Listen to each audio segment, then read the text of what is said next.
Di maqalah yang ke-26, sebuah nasihat daripada Allah memberikan wahyu kepada sebagian para nabinya. Artinya Allah memberikan kepada sebagian para utusannya akan nasihat yang kita dengar pada malam hari ini, termasuk daripada baginda Nabi besar Muhammad sallallahu alaihi wasallam. Jadi ini nasihat sampai kepada baginda Nabi besar Muhammad sallallahu alaihi wasallam. Kata Allah dalam wahyunya kepada para nabi-nabinya, yang pertama, man laqiyani wa huwa yuhibbuni. Man, seseorang.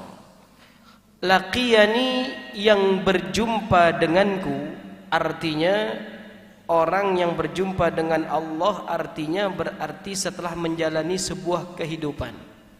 Ya, artinya berarti dalam keadaan meninggal dunia. Orang yang berjumpa kepada Allah dalam keadaan wa huwa yuhibbuni, dan ia mencintaiku, kata Allah Subhanahu wa taala, adkhaltuhu jannati, maka aku akan masukkan ia ke dalam surgaku. Yang pertama tuh. Ya, kata Allah, tatkala seseorang yang berjumpa dengan Allah, di situ ada rasa mahabbah, ada rasa cinta kepada Allah Subhanahu wa taala.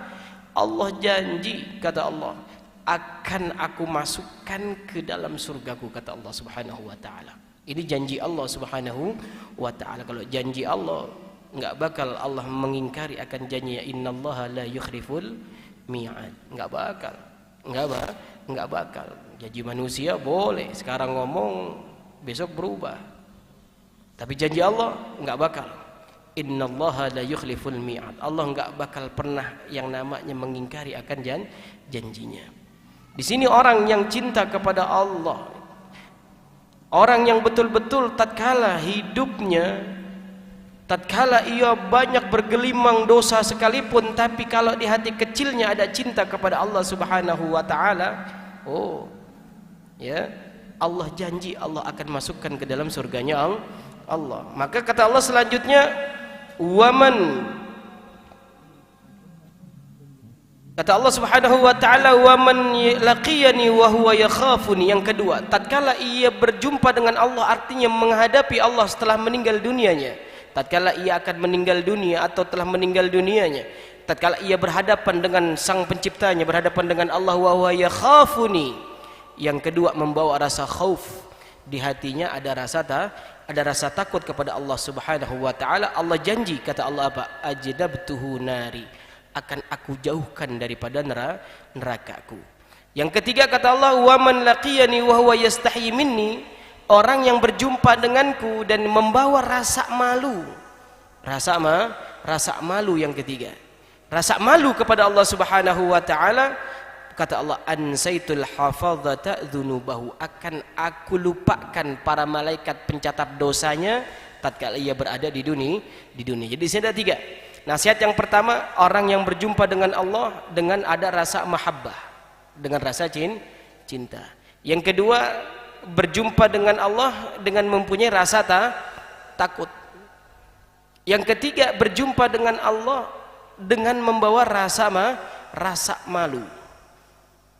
Nah, ini tiga-tiganya ini merupakan sebuah sesuatu yang dapat kita pikir ini merupakan sesuatu yang nyambung, sesuatu yang bersambung. Jadi begini, orang kalau sudah cinta, ini kita bicara cinta. Kalau orang sudah cinta kepada Allah, maka yang timbul adalah rasa takut. Pasti timbul rasa takut. Oh, cinta kepada Allah, tapi masih berani minum khamr, tapi masih berani berbuat maksiat yang lain. Ini namanya bukan cinta. Ini namanya bukan cinta. Orang kalau yang namanya cinta, Bapak Ibu, Masya Allah, kata Imam Syafi'i, innal muhibba liman yuhibbu muti'u. Orang kalau udah rasa cinta pasti nurut. Tatkala ia bilang cinta kepada Allah, Allah bilang kerjakan apa yang Allah perintahkan, jauhkan apa yang Allah larang, udah pasti dijauhkan. Maka tatkala sudah tertanam rasa cinta di dalam hati, maka yang timbul selanjutnya itu adalah al-khauf, rasa takut kepada Allah Subhanahu wa taala. Takut, nggak berani yang namanya mengerjakan perbuatan nggak berani ninggalin sholat, nggak berani ninggalin puasa, nggak berani ninggalin zakat, nggak berani ninggalin apa yang Allah perintahkan, nggak berani. Kenapa? Semata-mata ada khauf, ada rasa takut kepada Allah Subhanahu wa ta'ala. Awalnya dari cinta dulu. Nggak mungkin rasa takut timbul kalau nggak ada rasa cinta. Ibu ya. Jadi rasa cinta timbul dari rasa apa, Bu? Ya, rasa takut timbul dari rasa cinta dulu. Jadi kalau kita pengen takut sama Allah Subhanahu wa taala, ayo timbulkan rasa cinta dulu. Dengan apa? Dengan mengerjakan perbuatan yang Allah perintahkan, menjauhi daripada apa yang Allah larang. Dari cinta akan timbul rasa takut. Dari rasa takut baru timbulnya rasa malu. Kalau udah takut sama Allah nih, malu rasanya kalau berbuat curang, malu rasanya kalau meninggalkan sholat, malu rasanya kalau meninggalkan puasa. Lama-lama punya rasa malu sama yang tidak pantas dikerjakan.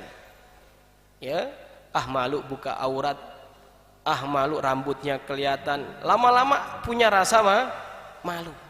Kenapa? Karena di situ ada rasa khauf, takut kepada Allah Subhanahu wa taala. Jadi tiga ini mempunyai ta'alluq, mempunyai hubungan. Dari mahabbah akan timbul rasa khauf, dari khauf akan timbul rasa yang namanya malu. Dan itu